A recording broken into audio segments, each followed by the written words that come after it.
Tsunamis that obliterate our best defense systems. The scale of destruction was almost absolute.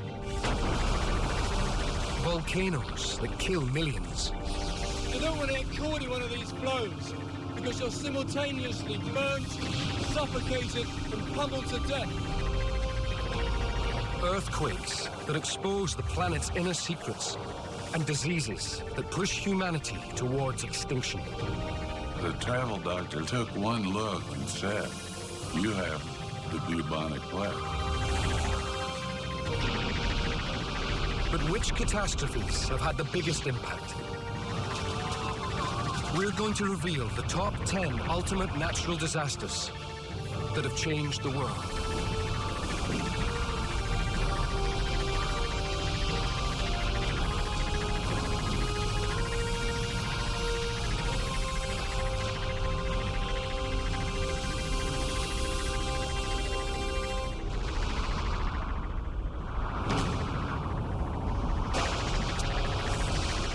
A natural disaster.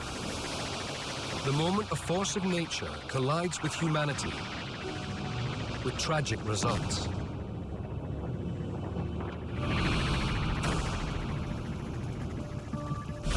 Now, together with some of the world's leading experts, we've put together a list of the 10 most devastating disasters ever. 2, 1. Disasters are rated by their magnitude, their lasting legacy, death toll, and the economic cost of the damage they caused.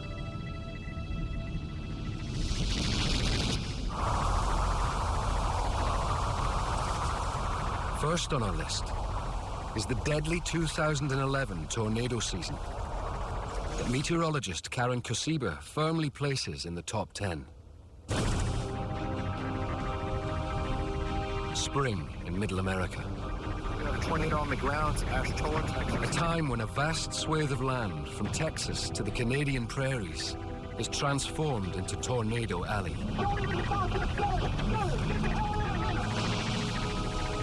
This part of the world is used to twisters, but the 2011 outbreak stands out. We could actually hear the house coming apart. The wood, the walls. My wife had to grab a hold of some of the plumbing pipes because she was being sucked towards the stairwell. Destruction!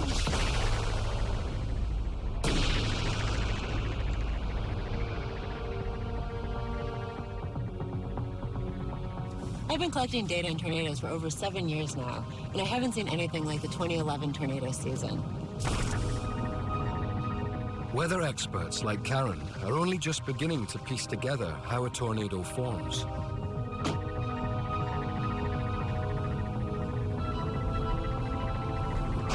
We do know the ingredients that are necessary to come together in order to form the storms that spawn tornadoes. In particular, there are 3 ingredients that we need.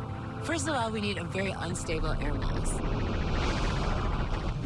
Also, we need wind shear, so we need a lot of turning of winds with height in the atmosphere.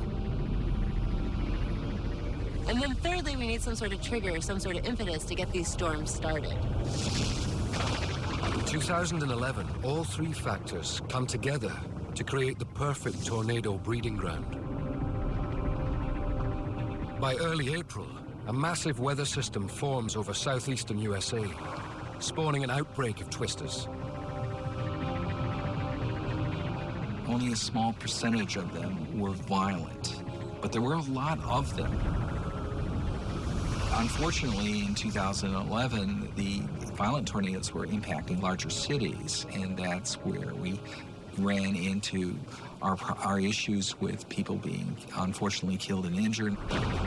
April the 25th, the start of a series of storms that'll generate 343 tornadoes in less than a week, killing 321 people. It's one of the deadliest outbreaks in US history. Jumbo outbreak of tornadoes, which is probably the worst kind to get. On April the 27th, a ferocious tornado batters Tuscaloosa, Alabama. This is a large, violent tornado coming up on downtown Tuscaloosa. Be in a safe place right now. Wind speeds approaching 300 kilometers per hour leave 65 people dead. The destruction was, in some cases, total and complete.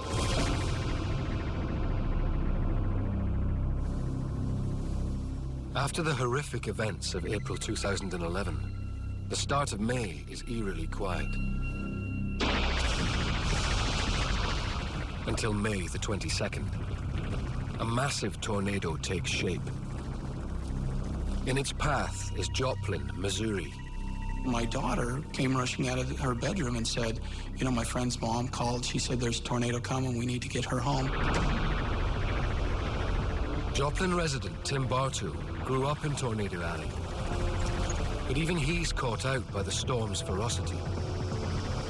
Within a matter of a couple minutes, sirens actually started to go off. Cover on the ground right here. Let's get the sirens going. Get the sirens going. I'm telling you.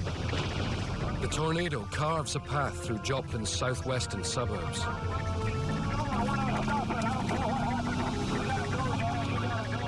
With just seconds to spare, Tim Bartow and his family find cover. As I was going around the corner to go down the basement, the corner of the kitchen was coming apart. You could hear the sound coming. It was like these, you know, people say it was like it sounds like a locomotive, and it sounds like a dozen.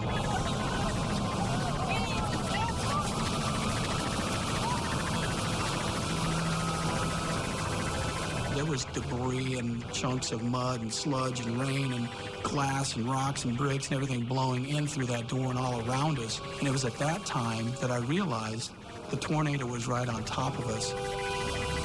We could actually hear the house coming apart.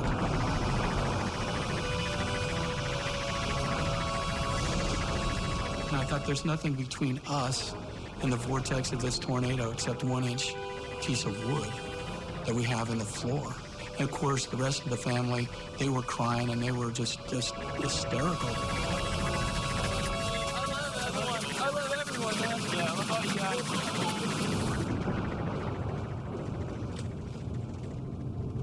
Intense updrafts near the surface, wafting all different sorts of debris, lifting houses and cars, creating a very dangerous, dark, and volatile environment. Tornadoes really are one of the most devastating forces in nature on the planet. The carnage caused by a direct hit from an EF5 tornado is all too real for the residents of Joplin, Missouri.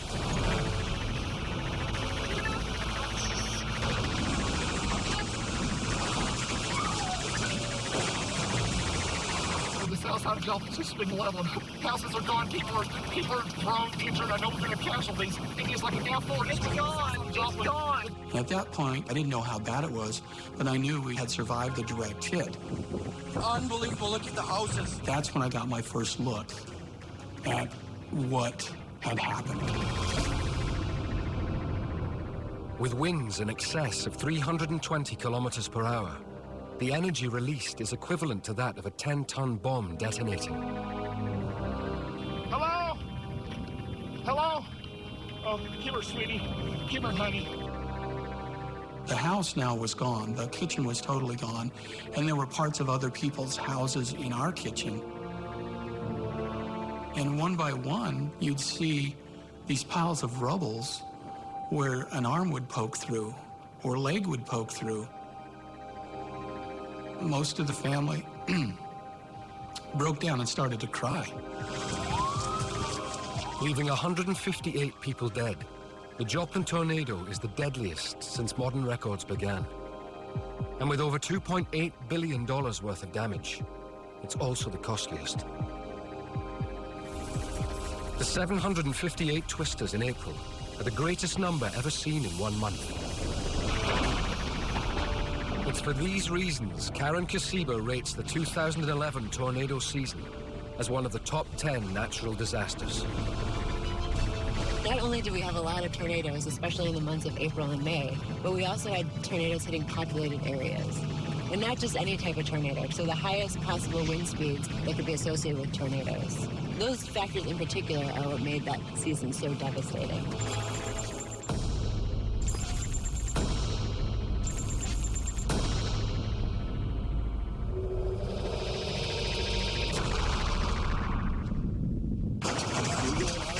March 2011. A massive earthquake rocks the world on its axis. The epicenter, 65 kilometers off the coast of Japan. In Japan, we get earth tremors every few weeks. There's amazing earthquake technology.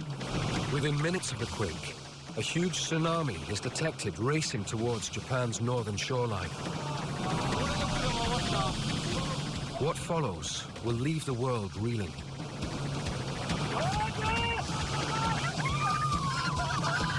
Absolute destruction, not a building left standing. The 2011 Japanese quake and tsunami is the costliest natural disaster of all time, and the reason why coastal engineer Alison Raby puts it in the top 10.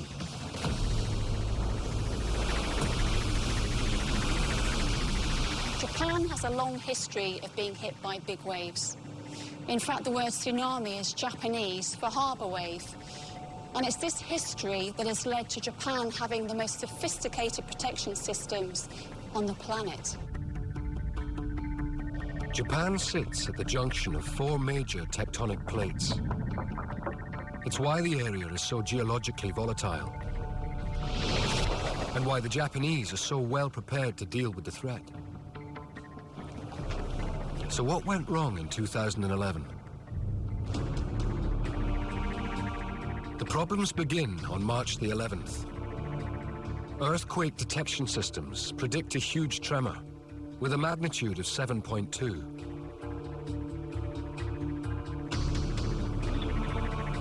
Warnings are sent out. Chris Alderson has lived in Japan for 13 years. He's come to expect such tremors as an everyday part of life.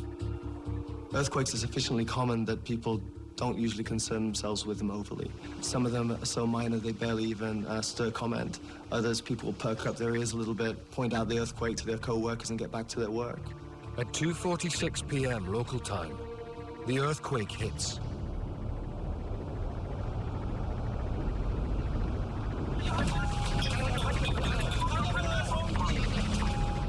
With a magnitude of 9, it's 100 times more powerful than predicted. You tend to expect them to fade away as usual. Instead, they sort of grew in strength and intensity to an extent that none of us had experienced before.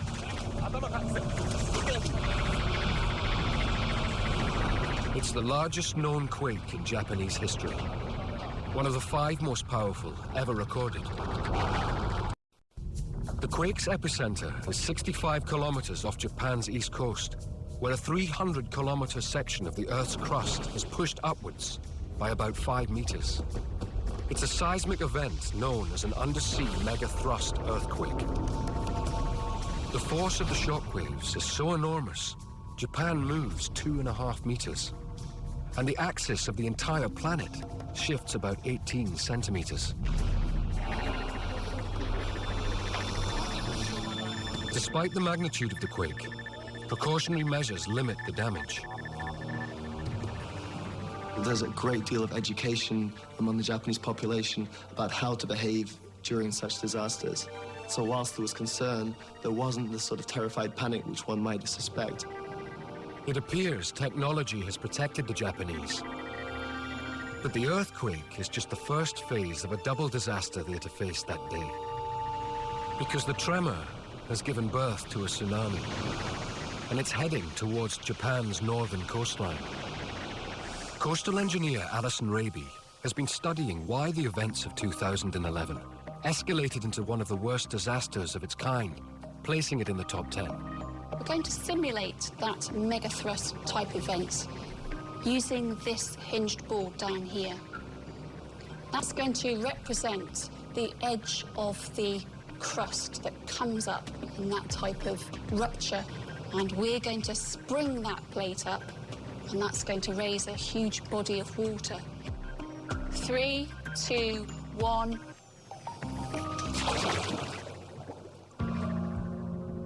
In open water, the initial wave is relatively small, just a meter high. But as it approaches the shoreline and enters the shallows, it begins to slow and grow in height.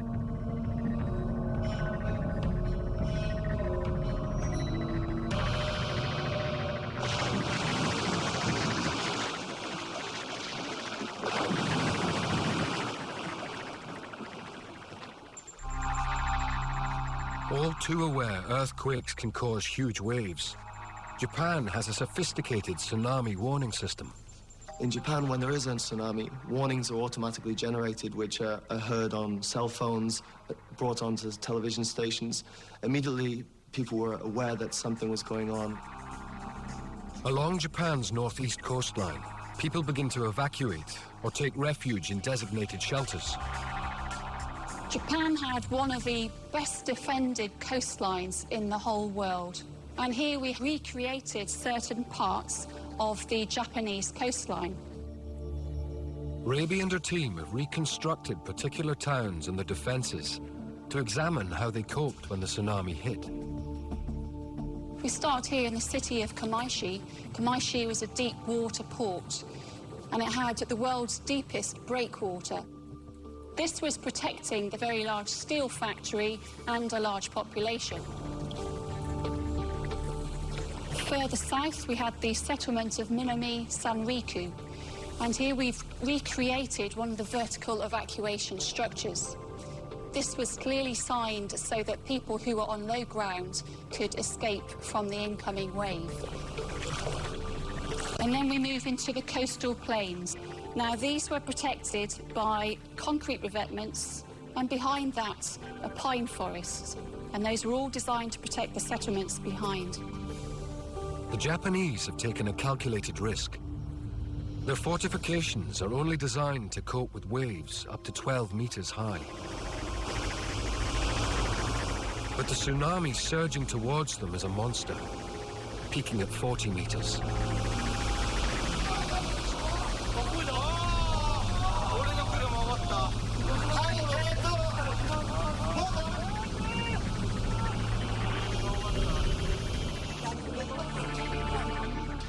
In Tokyo, Chris Alderson is stunned by what he sees. As we watched images on the screen of hundreds of thousands of people losing their homes and being hauled from their day-to-day humdrum lives, it was something none of us could comprehend at first. Alison Raby recreates the tsunami in miniature.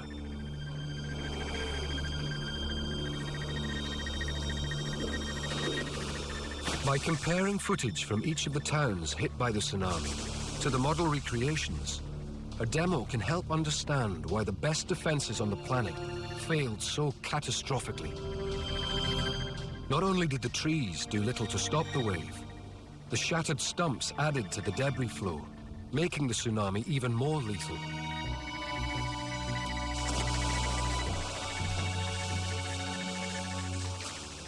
The shelter in Minami Sanriku remained intact, but many similar shelters were too close to the shore, with over 100 ending up underwater.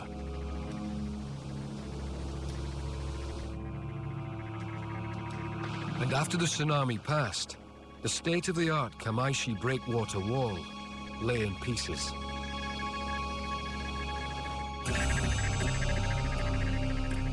To help the victims, Chris Alderson heads north to the flood zone.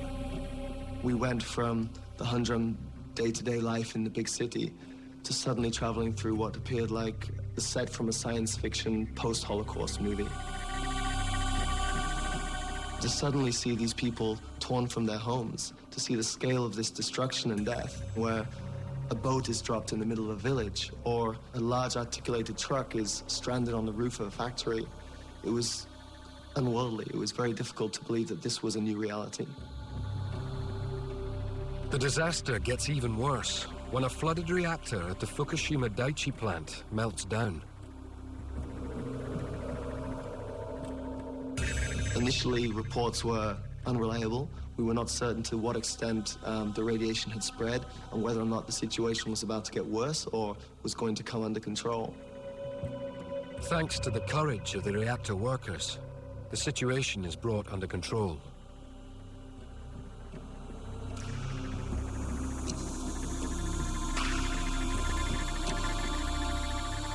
The tsunami leaves over $200 billion worth of damage in its wake, making it the costliest natural disaster ever. The scale of destruction was almost absolute.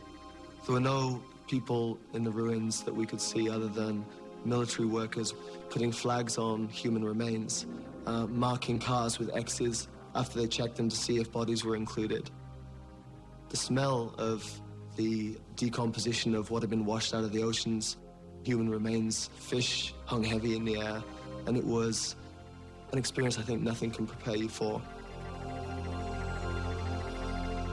For Alison Raby, it's not just the cost, but also the way the tsunami exposed the frailty of our most sophisticated protection systems that elevates this disaster into the top 10. Japan was supposedly the best prepared nation on Earth to survive a mega tsunami, and yet even they underestimated the power of the wave. And for that reason, I believe that this event is one of the world's worst natural disasters.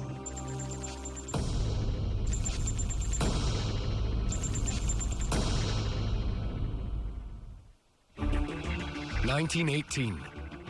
A viral disease known as the Spanish flu is spreading around the globe like wildfire.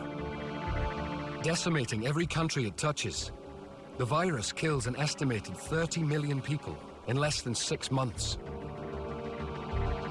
And 100 years on, its deadly descendants are now one of the biggest threats we face.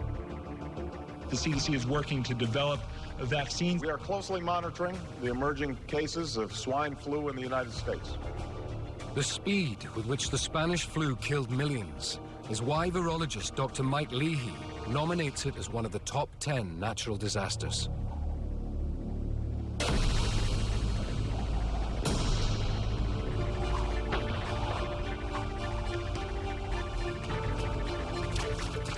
By 1918, the First World War was drawing to an end. For the last 4 years, the world had been locked in conflict centred on the battlefields of Europe, with around 9 million soldiers losing their lives. But the fighters of the front line were about to face an enemy far more deadly than any human adversary. In the spring of 1918, an influenza outbreak causes a few reported deaths. But amidst the carnage of trench warfare, such casualties are hardly a priority. Unknown to the men on the front line, the virus that causes the flu is mutating into a far deadlier strain.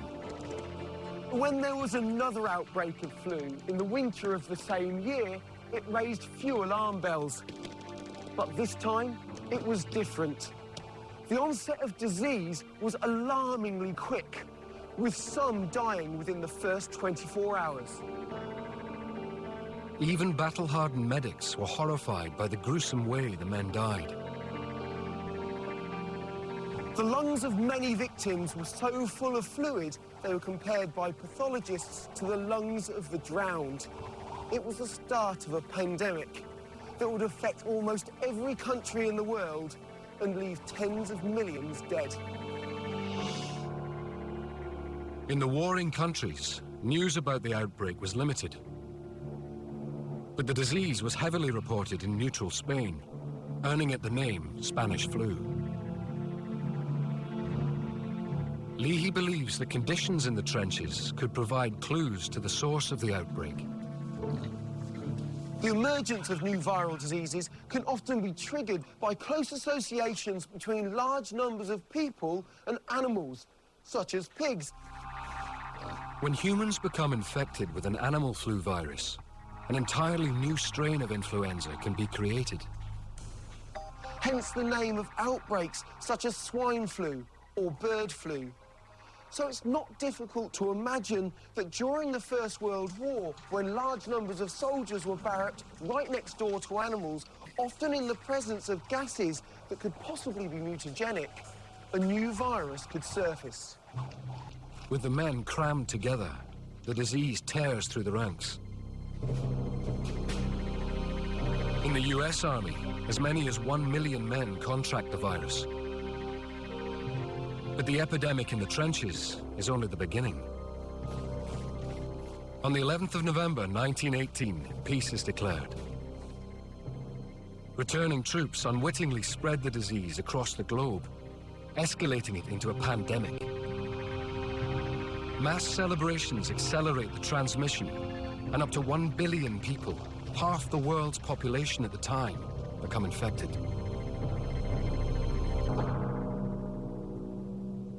One of the most frightening aspects of the 1918 epidemic was the way it struck people down in their prime. The death rate among 15 to 34-year-olds was around 20 times higher than that of other flus. Why was Spanish flu so deadly to those who should have been the fittest? Breakthroughs in understanding how the virus attacks our body may provide the answer. The key thing about Spanish flu and other severe pandemics is that the immune system attacks the lining of the lung, and that causes liquids and fluids to start to seep in. People effectively start to drown in their own fluids. It must have been horrific to experience and actually horrific to observe as well. There's lots of descriptions in the medical literature at the time of these patients slowly turning blue, and when nurses and doctors saw that, they knew it was their end.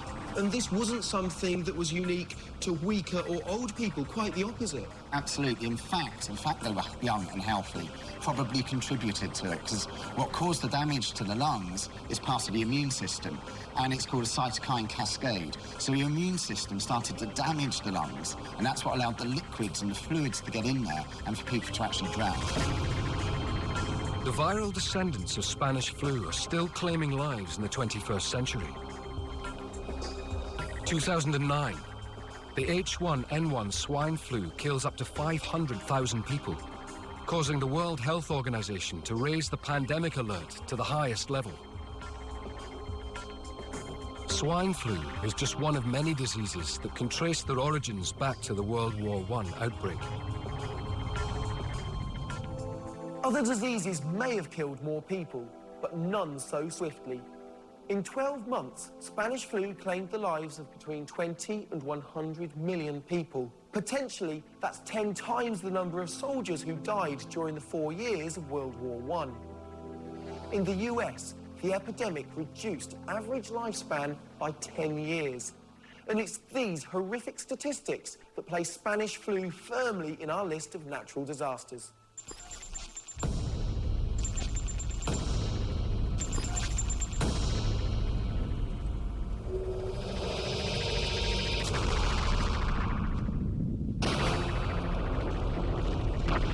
In the summer of 1883, the Indonesian volcano Krakatoa is becoming increasingly restless.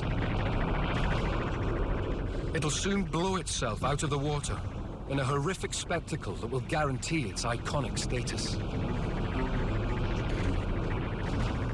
Professor Nick Petford votes this first globally reported disaster into the top 10 because of the dramatic way it led to the birth of volcanology.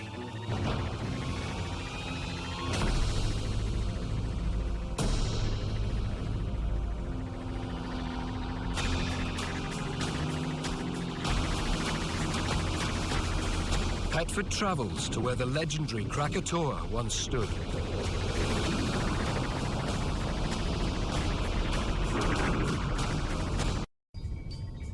Anak Krakatau is one of the most volcanically active places on the planet.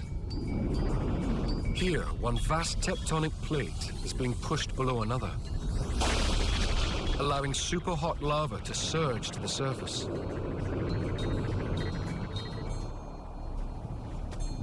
Since the 1950s, the volcano has grown in height by an average of 4 meters a year.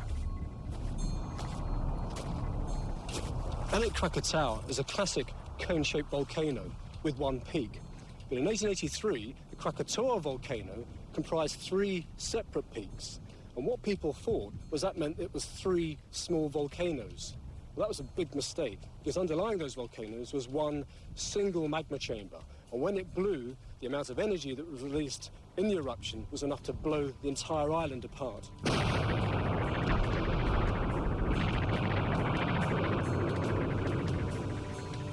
At the time, there were hundreds of Europeans living in the area, trading the spices that flourished on the fertile volcanic soils. But there was one Dutch expat in particular, a man called Roger Verbeek, a geologist. Verbeek spent the summer before the eruption of 1883 surveying the islands. Verbeek's report would play a crucial role in establishing Krakatoa's lasting legacy. Sunday, August the 26th, 1883. The morning calm is shattered by one massive explosion after another.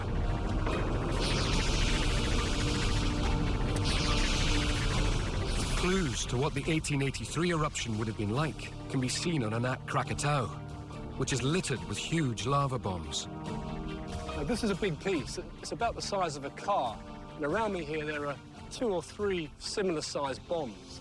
But in 1883, when Krakatoa was in full eruption, the sky would have been full of hundreds of these sorts of bombs, flying not just hundreds of yards, but perhaps tens of miles. Literally a rain of fire falling from above. By 2 p.m., a black cloud 3 times the height of Mount Everest surges up from the volcano. In the immediate aftermath of the 1883 eruption, we know from eyewitness reports that the skies darkened, day turned into night. And that was because so much ash and dust was thrown up into the atmosphere. But the effects were felt farther away than just Indonesia. People talk of strange sunsets with vivid colours in London, in Paris, in New York. And all of those things were due to the volcanic eruption in 1883. 27th of August, 5 a.m. 4 monstrous eruptions rip through the volcano. The force of the blast is 13,000 times that of the bomb dropped on Hiroshima. The sound generated is the loudest in recorded history. The explosive eruptions throw out billions of tons of pulverized rock, scalding hot ash, and gas that accelerate down and away from the volcano. It's been calculated these pyroclastic flows have enough power to climb over 830 meters, twice as tall as the Empire State Building. They might expect a pyroclastic flow when it hits the sea to stop because of the water, but that's not the case. Sometimes a pyroclastic flow, if it's strong enough and hot enough, it can hit the sea and keep on travelling. Steam forms around the front of the flow and protects it from the water. And we know this was the case in the 1883 eruption, because on that morning, villagers in a town called Ketimbang gathered to watch the spectacle. Within minutes, the super-fast, super-hot debris crosses the 40 kilometers of water towards the residents of Ketimbang. Probably the last thing that they ever saw was a pyroclastic flow emerging from the waves.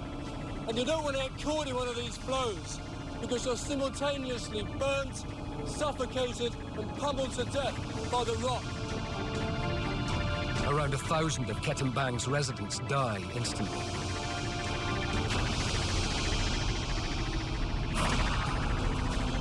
And the disaster isn't finished yet. During Krakatoa's final death throes, the volcano collapses into the ocean. The splash triggers a tsunami of epic proportions, traveling at 320 kilometers per hour.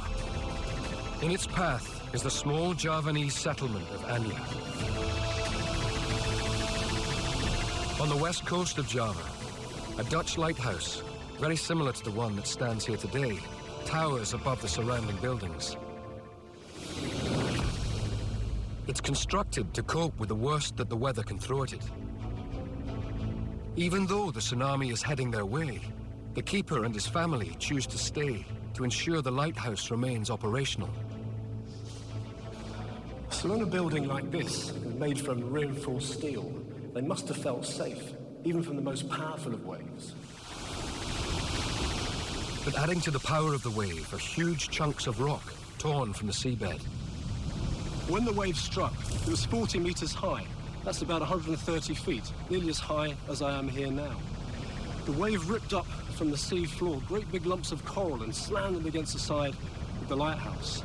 And despite being reinforced with an iron girder, the lighthouse collapsed.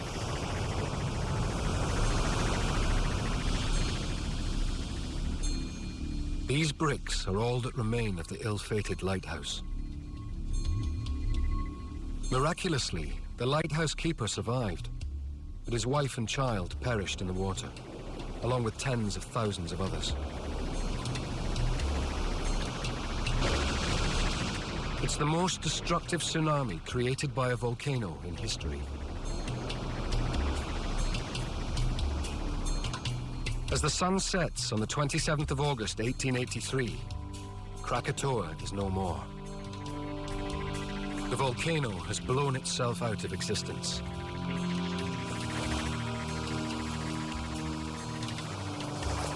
As well as being a spectacular volcanic eruption, Krakatoa is important for other reasons. Just before the eruption, undersea telegraph cables had been laid between Jakarta and the rest of the world. So as the eruption unfolded, people could follow it in real time, the same way that we would do today using the internet. So in that sense, Krakatoa became the world's first globally reported disaster story. The Dutch geologist Roger Verbeek also played a critical role in raising Krakatoa to its iconic status. After the eruption, his report was so insightful that it laid the foundations for an entire new science, volcanology. And it's for these reasons that Krakatoa is one of the top 10 natural disasters of all time.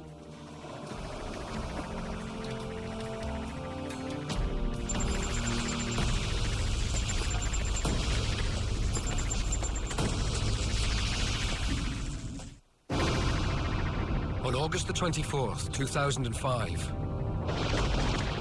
a tropical storm forms over the Bahamas. 5 days later, it will leave the city of New Orleans in ruins. Everything was gone within a flickering of an eye. A chain of natural events and human error will conspire to make Katrina the world's most expensive hurricane.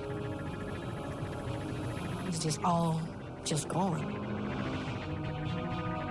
It's for these reasons meteorologist Tim Marshall thinks this disaster should be in the top 10.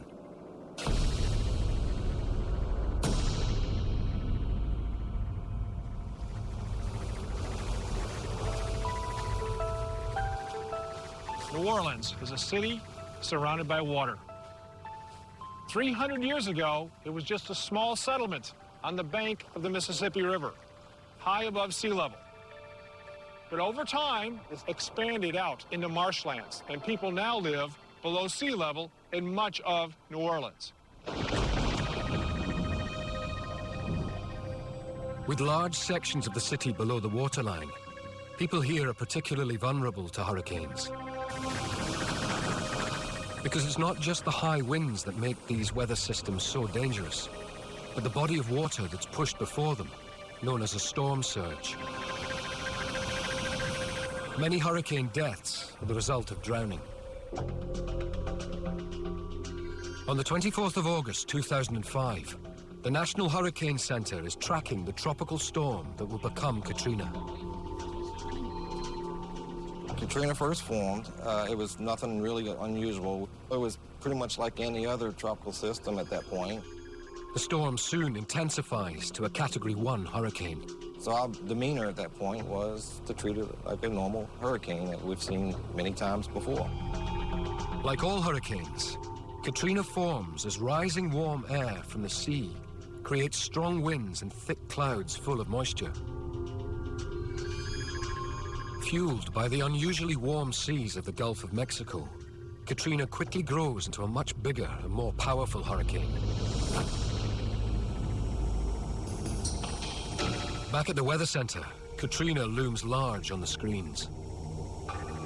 The satellite imagery revealed a huge eye. It became apparent that we were dealing with a Category 5 hurricane at this point. The data shows Katrina will strike New Orleans in less than 24 hours. We had to start issuing our watches and warnings and statements. Every person is hereby ordered to immediately evacuate. Those that can get out of town. 1 million people flee the city. But many people simply can't afford to leave. Stanley and Betty Stewart live in the lower 9th Ward. The decision was made that we weren't going to be able to go anywhere under the financial conditions, and we elected to just stay and pray and hope for the best. So it ended up being 13 of us in the 2 rooms, basically. All of us know we hunker down. Up to 100,000 people are left behind to face whatever nature has to throw at them. We padded our back door with some towels to just keep the water from actually seeping under. With a long history of hurricane strikes, New Orleans is surrounded by 560 kilometers of protective levees. A levee is just made of combinations of clay and sand. The big problem came with all of these miles of levee, that some levees were high and some levees were low, some were sinking. Worse still, the levees were not built to withstand a hurricane of Katrina's intensity.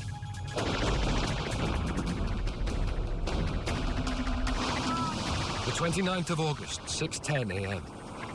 Hurricane Katrina strikes land with wind speeds of 210 kilometers per hour.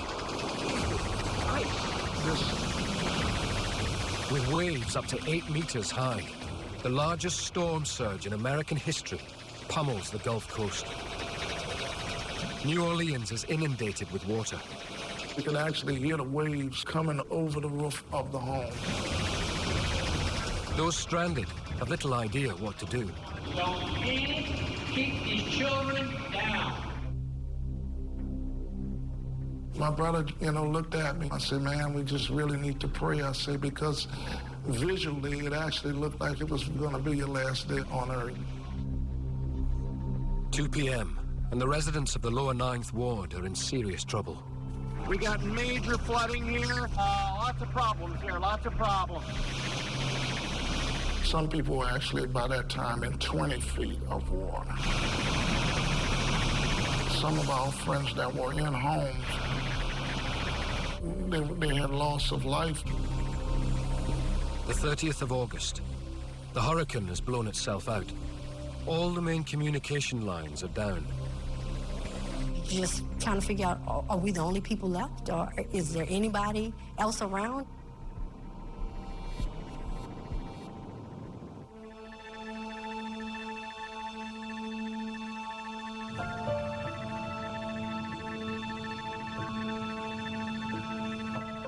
With most of New Orleans underwater, the emergency services are left floundering. They finally said on the radio, you've got to realize that the levee on the 17th Street Canal broke and there's water to the roofs of the houses in Lakeview. I can tell you my life changed right at that point.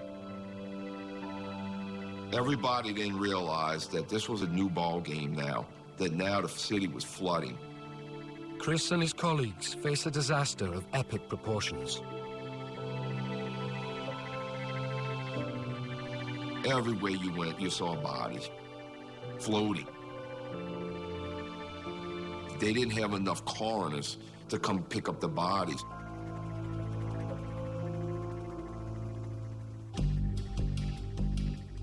The survivors are corralled into the New Orleans Superdome and Convention Center. The conditions that was at the convention center was unbearable. People were thinking that they were going to go to a lit shelter where maybe there would have been food or clothing or water. It was nothing.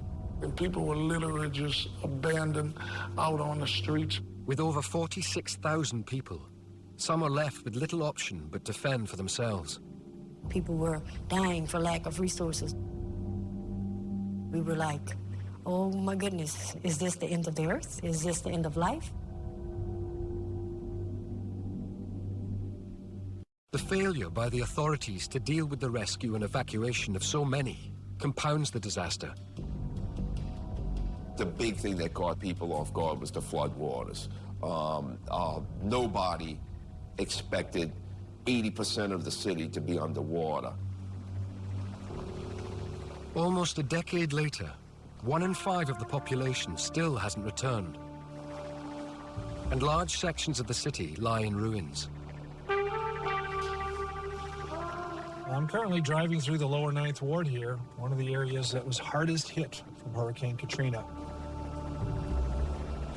And most of the houses here, people didn't come back to. They just abandoned them or just left them here to rot. And it's sort of sad because the neighborhood is gone. It's going to take a generation or more to rebuild this area. 2 weeks after Katrina swamped New Orleans, President George Bush apologizes for the administration's failure to deal with the aftermath. Katrina exposed serious problems in our response capability at all levels of government. And to the extent that the federal government didn't fully do its job right, I take responsibility. The impact of human error is why Tim Marshall places this disaster in the top 10. Certainly, Hurricane Katrina was a natural disaster, but that natural disaster was compounded by the effects of man. The fact that Katrina happened was a wake-up call. Now, the levees are built a little higher, maybe a little stronger. But this disaster can happen. In fact, it will happen again.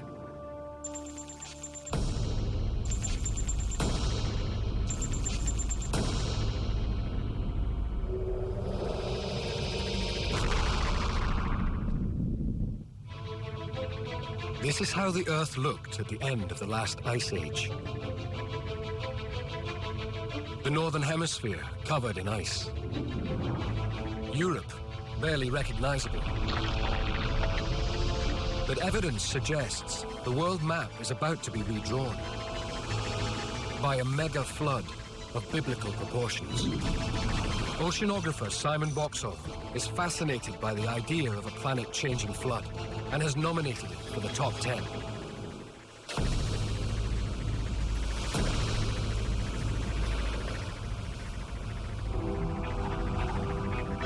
This disaster begins around 10,000 years ago, at the end of the last ice age. A huge glacier covering an area we now know as Canada is receding. As it melts, a vast freshwater lake bigger than Texas forms. For a time, the water is contained behind a wall of ice. But 8,500 years ago, this ice gives way, releasing this colossal body of water into the world's oceans. This had a dramatic impact on the already rising sea levels, adding a further 1 to 2 meters, 3 to 6 feet in a very short period of time. And if that was to happen today with the same speed, it would completely devastate London, New York. In fact, it would impact on every coastal nation around the world. And in the ancient world, the rising waters spreading across the planet could have also led to disaster.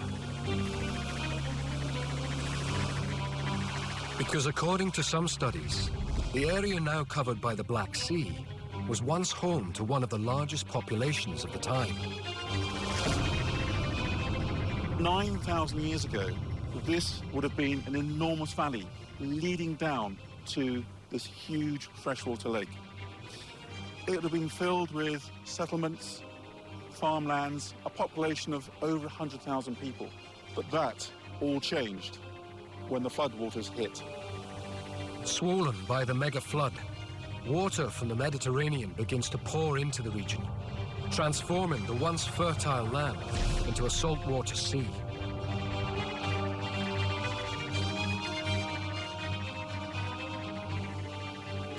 Simon Boxall meets Konstantin Cherev, who in 2011 took part in a survey of the Black Sea that produced an astonishing find.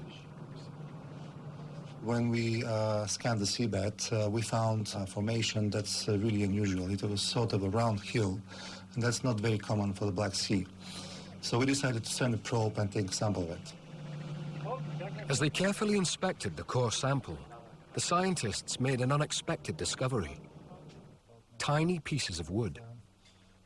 When we analyzed the wood and carbon dated it, we found that it's 9,000 years old, and that's amazing. Where do you think it came from? The most exciting scenario is that this underwater hill is actually an ancient human settlement, because as a shape and size and height, it exactly matches the settlements on the ground we found all over Eastern Europe.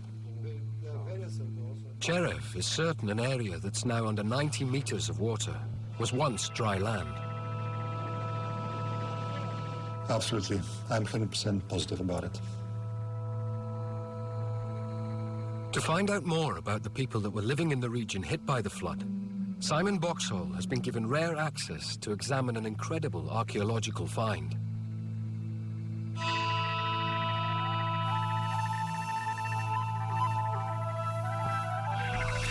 Unearthed from a nearby burial site dating back over 6,000 years were over 200 skeletons, along with a spectacular treasure trove of gold.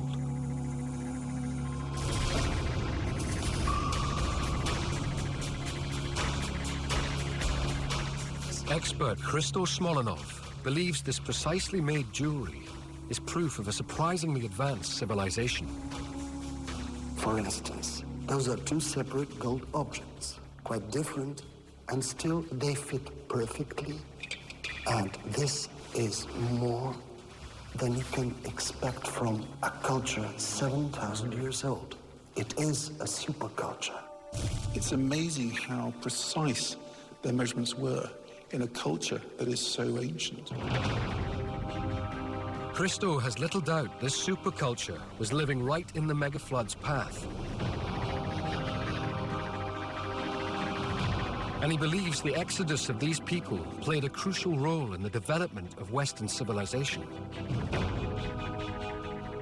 I think the migration of this superculture that followed some of the catastrophic events that took place here is responsible for the migration of knowledge as well. If Smolenov is correct, it is possible that the scattering of this ancient population may have sowed the seeds from which the Egyptian and Greek cultures eventually grew, 2,000 years later. Simon Boxhall is also convinced of the profound effect this mega flood had on humanity. This flood drove apart a burgeoning civilization, possibly one of the earliest we know. And yet, this flood could have been the catalyst that led to our modern civilization. And it's for this reason that I believe that this ancient flood deserves its place amongst the world's top 10 natural disasters.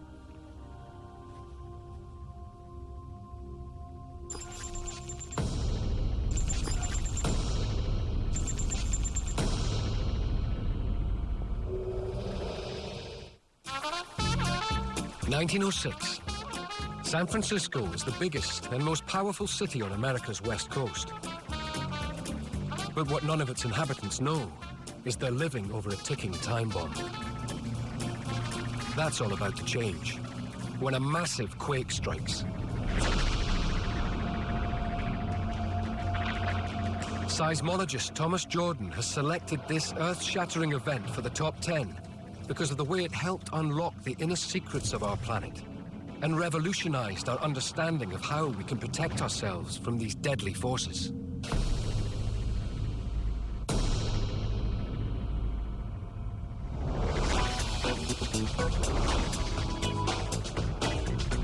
Modern-day San Francisco. Its famous switchback streets provide clues to just how geologically active the area is. The hills here in San Francisco and around the San Francisco Bay remind us that the forces that caused them are the same as those that caused the 1906 earthquake. At the time, of course, people didn't understand that this beautiful topography was related to earthquakes. That would become very evident on April 18th, 1906. On the night of April the 17th, the famed tenor Enrico Caruso performs at the San Francisco Opera House. But in just a few hours, this proud city will be turned into a disaster zone. At 5 in the morning, things were pretty quiet. But suddenly at 5:12, the earthquake hit. An earthquake with a magnitude of 7.8 shakes the city. Roads rip apart and people panic. People realized it was an earthquake, but very few understood where the earthquake might be coming from and what might happen next. Buildings never designed to withstand earthquakes crumble.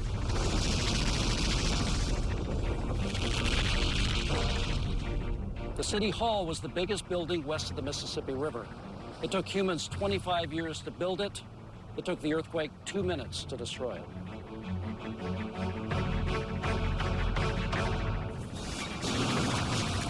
It's not just the collapse of their homes the residents have to deal with. The tremors crack gas pipes. All it takes is one flame to ignite the fumes.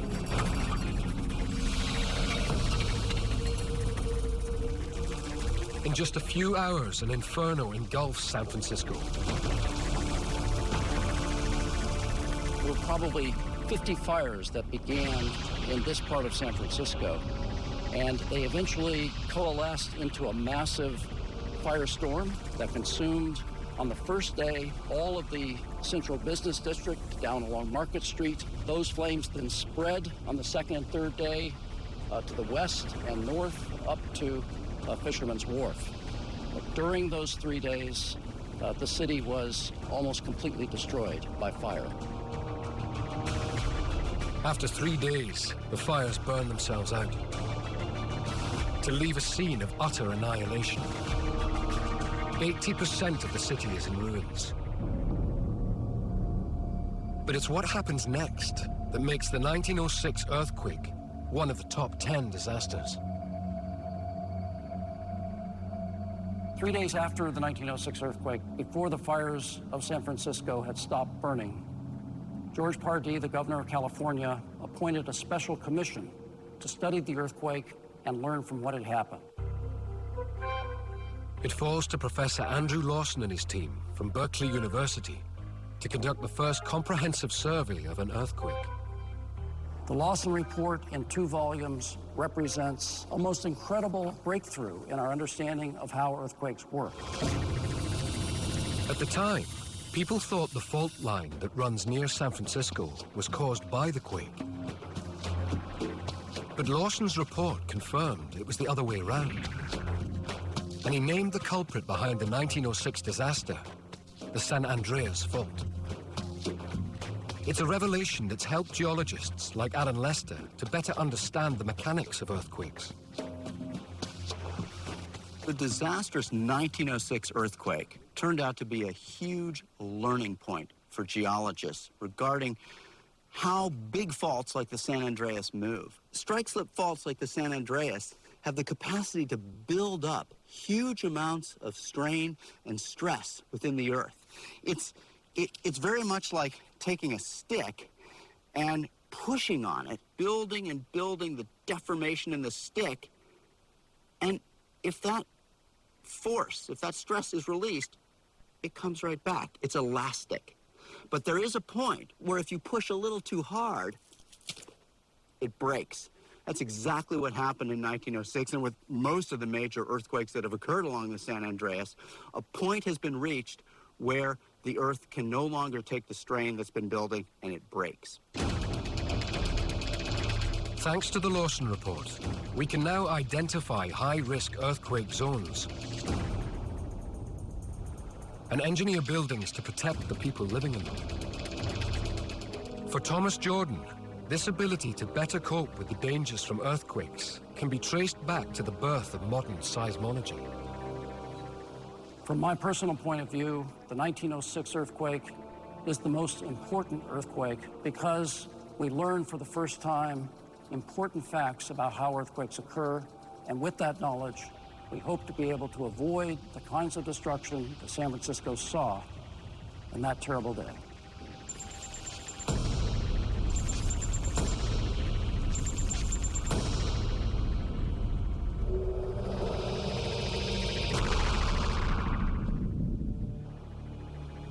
The 7th of June, 1783. For weeks, rumbling from deep inside the earth has disturbed the peace of the Icelandic countryside. Within 24 hours, it will be ripped apart and transformed into a fiery hell on Earth. It's the start of a toxic cataclysm that will engulf the Northern Hemisphere, claiming countless victims from Europe to Asia. Although this disaster is relatively unknown, volcanologist Thor Thordarson rates it as the deadliest volcanic eruption ever, earning it its place in the top 10.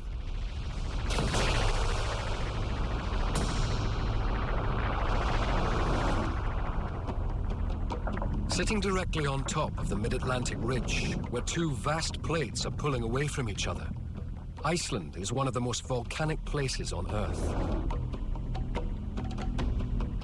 In 1783, the plates are particularly restless. As they lurch violently apart, a 30-kilometer crack in the Earth's surface, known as the Laki fissure, rips open.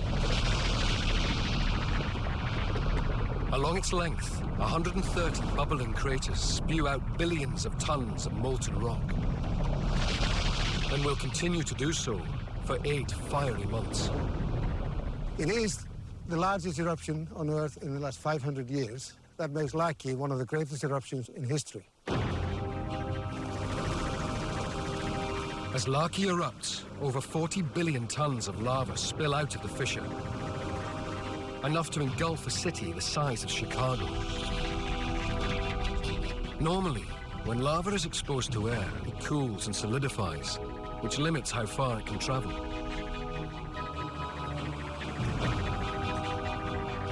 But the lava from Laki was able to travel for hundreds of kilometers, thanks to an underground system. Led by local guide Bjorn Hjorsen, Thor explores the remnants of this subterranean network, known as lava tubes. The caves are created when the upper layers of lava form a crust, protecting the free-flowing molten rock below from the cold air. Look at that level of the lava river right there.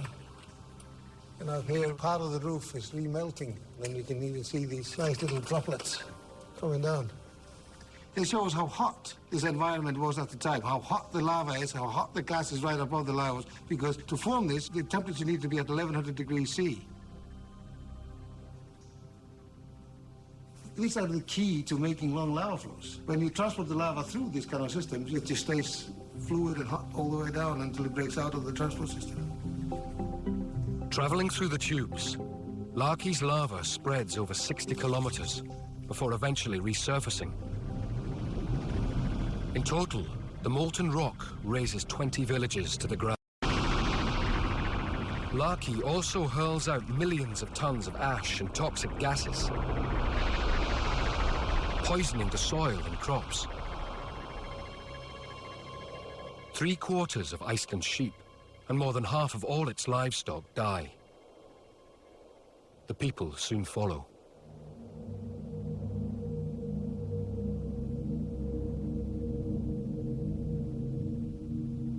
Because of starvation and other diseases, about 21% of the Icelandic population perished as a consequence of the Laki eruption. But the Laki eruption is to have an even more disastrous effect on the rest of the world. Although remote, Icelandic volcanoes can have far-reaching consequences, as recent events prove. The cloud from Laki engulfs a vast part of the Northern Hemisphere and carries with it something far more deadly than just ash.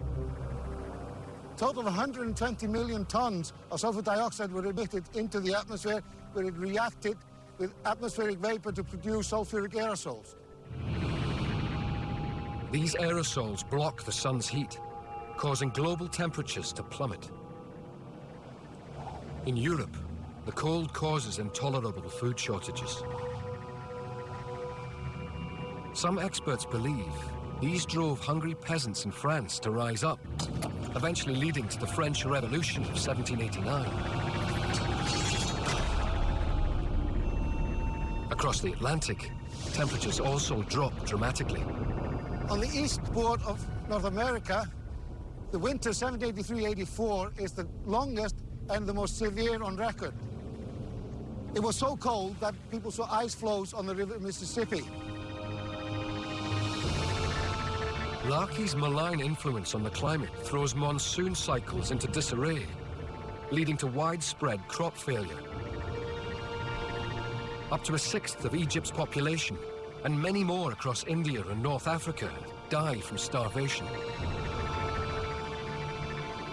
So in total, Larky may have caused the death of almost 2 million people in 1783. Despite its remote location, Larky had a profound effect on the entire planet. It disrupted global climate and caused deadly famines as far away as Africa and Asia. Its impact on nature, the atmosphere and the weather, people and history, in my view, makes this one of the most important natural disasters of all times.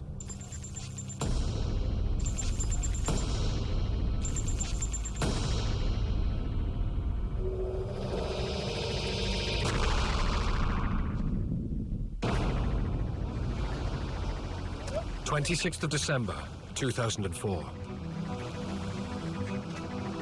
Tourists relax on the beaches around the Indian Ocean. In just 3 hours, the lives of hundreds of thousands of people will be wiped out. Get inside, get inside. By the deadliest tsunami ever seen. It's this disaster that tsunami expert Jose Barrero has selected for the top 10.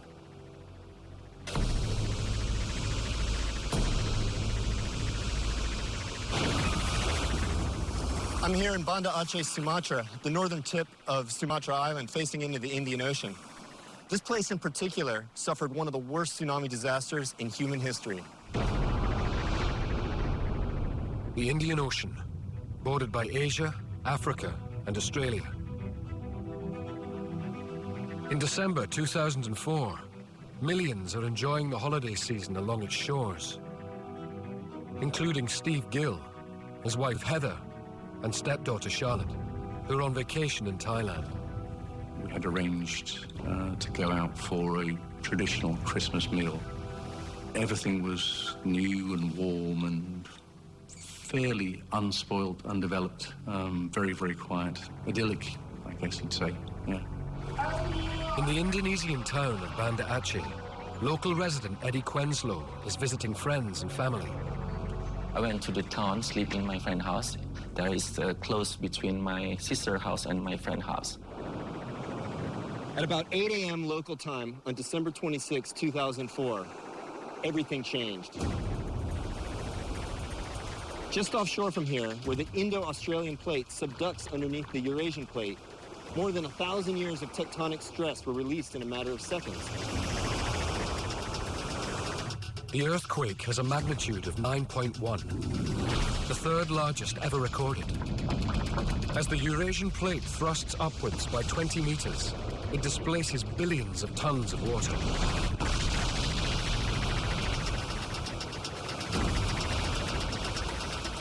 The resulting wave traveled east towards Thailand and Indonesia and west towards India and Sri Lanka. And in the tsunami's path were millions of people. Peaking at 800 kilometers an hour, the tsunami will take 30 minutes to hit the Sumatran coast. Around an hour later, it will reach Thailand. Although they felt the earthquake, with no tsunami warning systems in place, people around the Indian Ocean coastline are oblivious to the approaching threat. I saw the building is destroyed, and we are scared, of course, but we didn't know it's tsunami, it's happened. For the holidaymakers in Thailand, the first hint of the impending disaster is the strange sight of the ocean disappearing. The bay was empty. All I could see was rocks, all the way over to the yacht club, all the way over to the other island. There's nothing there. One of the more enduring and dramatic images of the 2004 tsunami was the withdrawal of the water level from the shoreline, leaving the entire foreshore area exposed. This is a phenomenon known as drawdown, and it's caused by the tectonic displacements offshore. While one section of the plate is thrust upwards, the section of the plate closer to the coastline actually subsides, and the water rushing in to fill that void is what causes the withdrawal of the shoreline. Had more people realized that this was the sign of an impending tsunami, perhaps more lives would have been saved.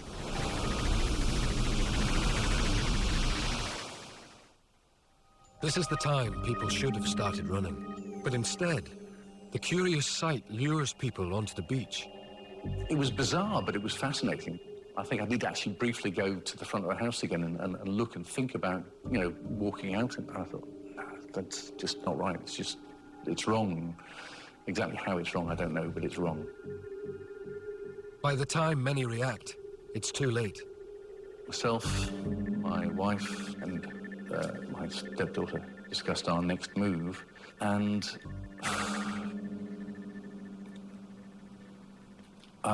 we just didn't get to make it, basically. At 8:15 a.m., the tsunami hits northern Sumatra.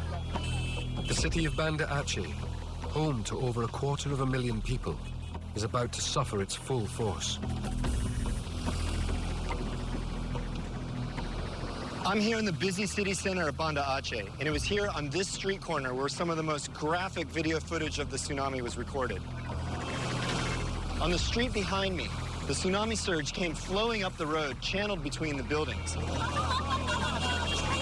Watching the footage, we see that the leading edge of the tsunami was actually slow enough that people could escape simply by running or walking. However, this part of Banda Aceh is very far from the ocean, and people simply didn't know what to do. As the flood depth increases, so too does the speed of the flow, until there's no way to escape unless you can get to high ground. That's what the person who shot this video did. He climbed up over here.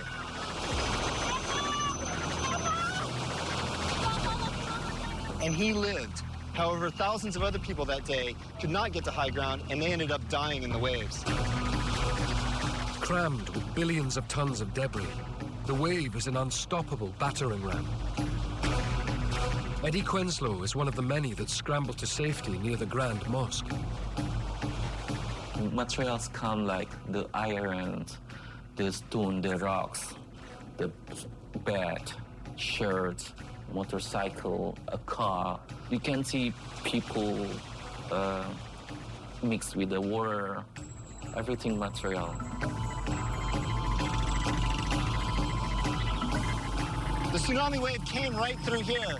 These are very sturdy concrete buildings, and many of them weren't knocked over by the tsunami, but rather the water flowed through them, between them, and actually channelized the flow and made it speed up and get deeper in some areas. The water here didn't go past the first story. It was all pretty much less than about 8 or 10 feet deep.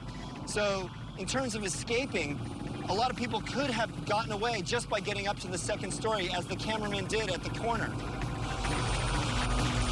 I was thinking I will die, and I saw many people need help, but I could not help because too many people need help. I saw many babies. Of course they need help. Sometimes I just put on the top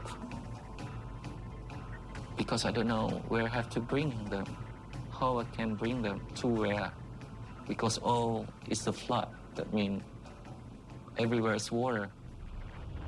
30 minutes after the tsunami hits Banda Aceh, it smashes into the Thai island of Phuket. Get inside, get inside. Steve Gill's beach bungalow is directly in its path. I think our conversation ended when we heard the roar of the water. We still couldn't see the wave until we turned to look at the small alleyway between the two buildings. It was traveling at a speed estimated between 200 and 300 miles an hour.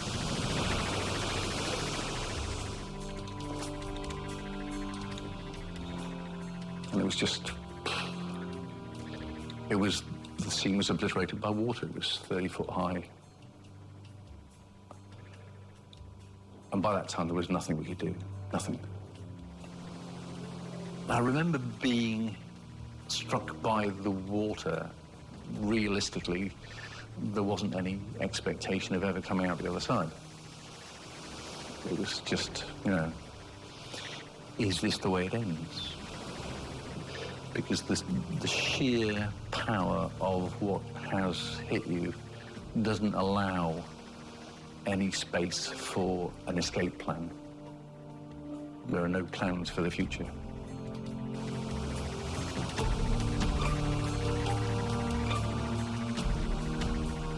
I was found in the stagnant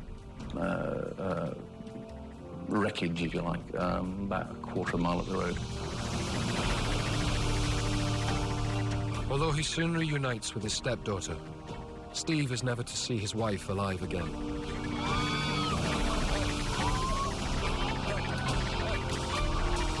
Over the next 20 minutes, 3 massive waves, up to 10 meters high, crash into the small resort.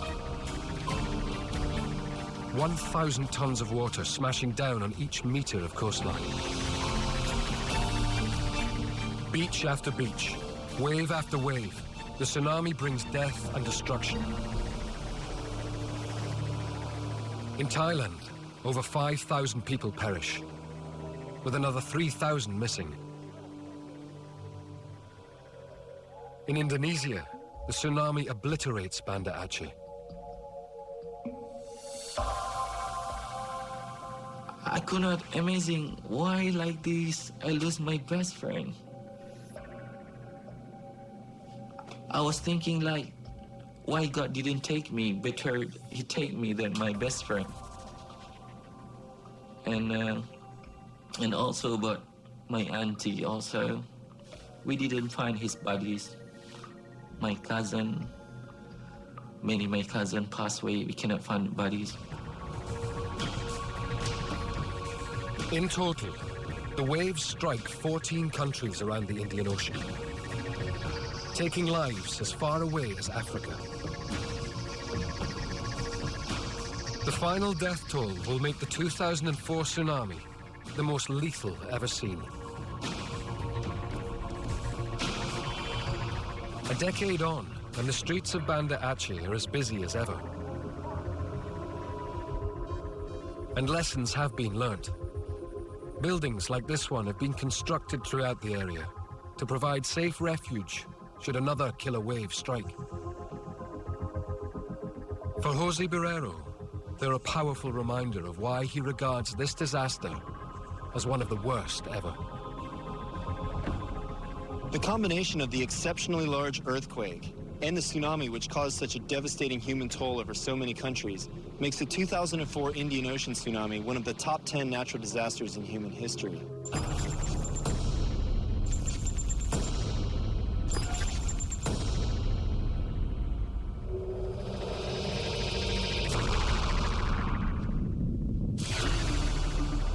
The year is 1348. All around the world, people fall victim to a strange disease.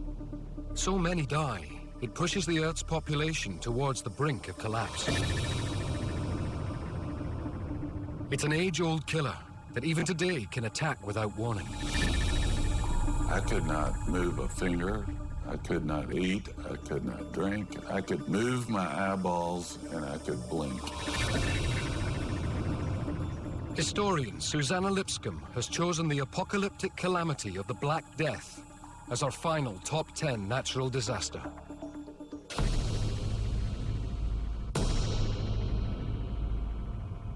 The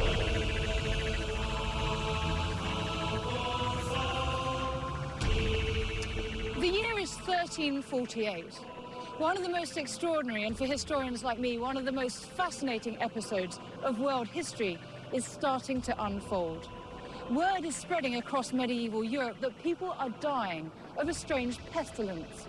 Having reached the banks of England, it's headed for London, and there's nothing that London's teeming population can do to stop it.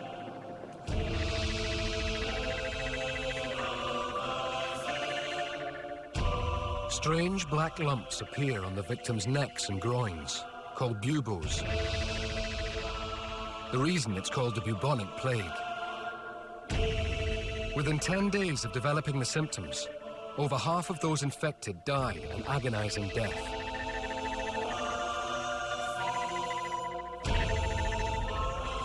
But the bubonic plague is not a disease consigned to history. As John Tull discovers when he develops strange symptoms while on vacation in New York. We took a cab to the travel doctor's office. I was so sick by that point that I could not sit in a chair in his waiting room, and I laid down on the floor. And he took one look and said, "You have the bubonic plague." With his condition rapidly deteriorating, John and his wife Lucinda are rushed into hospital. By this time, I was totally out of it, and they suggested that they put me in a medically induced coma. Lucinda and I talked about it a little bit. We thought it might be 1 or 2, 3 days. Well, it turned out to be 90 days. Within 2 days of his going into this coma, his extremities started turning black, his hands and his feet. Today, in the West, the chances of catching the so-called Black Death are slim. But in the 14th century, conditions are primed for the plague to spread like wildfire. The world population had dramatically expanded over the previous centuries. London had gone from a population of 15,000 in the 12th century to 80,000 in the 1300s, all hemmed in between the river and the old Roman walls. London was more densely populated than it had ever been. Perfect conditions for an epidemic to flourish. The squalor is extraordinary. With no sewage system, human and animal waste runs down the streets like a river. Yet despite the filth, medieval London's a thriving centre of international commerce, as it is today. This might look quintessentially modern, but trading has been going on in London since medieval times. The city was packed with people. It was a commercial hub.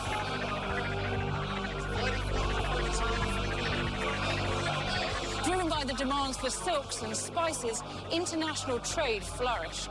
London was overrun with exotic imports and people from around the world.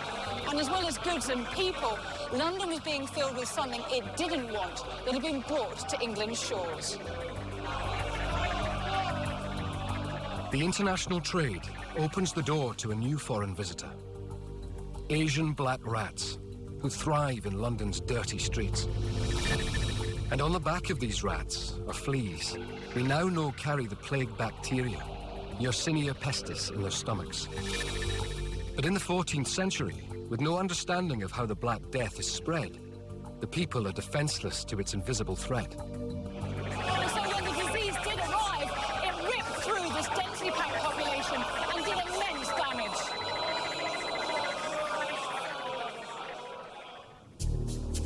Although uncommon, rats carrying plague-infected fleas are still found in some parts of the U.S.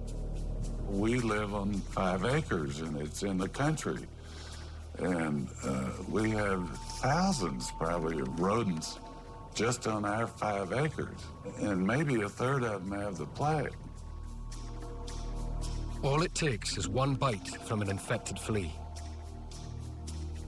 And John's immune system can do little to stop the plague bacteria from spreading. While John is still in his coma, Lucinda is forced to make a life or death decision. Lucinda woke me up on January 14th or 15th, and she said, honey, I love you. It's January 15th, and your legs have been amputated. If I had not given permission for that, I don't think John would have lived. And I was determined that I would do everything within my power to see that he would live. So painful, difficult, horrible as it was, I made that decision and gave them permission to do amputations. Although science has done much to combat the plague, as John Tull shows, it can still strike with horrendous effect. In 14th century Europe, all they can do is bury their dead. Excavated plague pits in London give a terrifying indication of just how fast the disease kills when it enters a city's walls. So, Yelena, this is actually the skeleton of a 14th century plague victim. It is, yes. This is a female, and she was found from East Smithfield Catastrophe Cemetery. I'm guessing that she was one of many. Yes, from that site, we curate over 600, but they believe that there were several thousand that would have actually been buried there. So, yes, high numbers of people dying very quickly. In England, over a quarter of the entire population succumbs to the Black Death. When this huge number of people died, how did they cope with all the corpses? You might think with a catastrophe that you're just going to get these great big open pits and everyone's just going to be flung in rather randomly. But the interesting thing about East Smithfield is that people are actually being placed in a very nice, neat, ordered manner. They're trying to sort of follow the process of a Christian burial, so they're sort of trying to keep some sort of degree of normality around, you know, this sort of awful epicentre of this catastrophe. By the time the Black Death finally retreats, it's killed 1 in 3 of Europe's population, equivalent to over 240 million today. The death toll, the cost, and the legacy of this disaster have no equal. The Black Death was the most profound disaster that humankind has ever known. Its symptoms were horrifying and degrading. It brought fear and humiliation. It was sudden and lethal.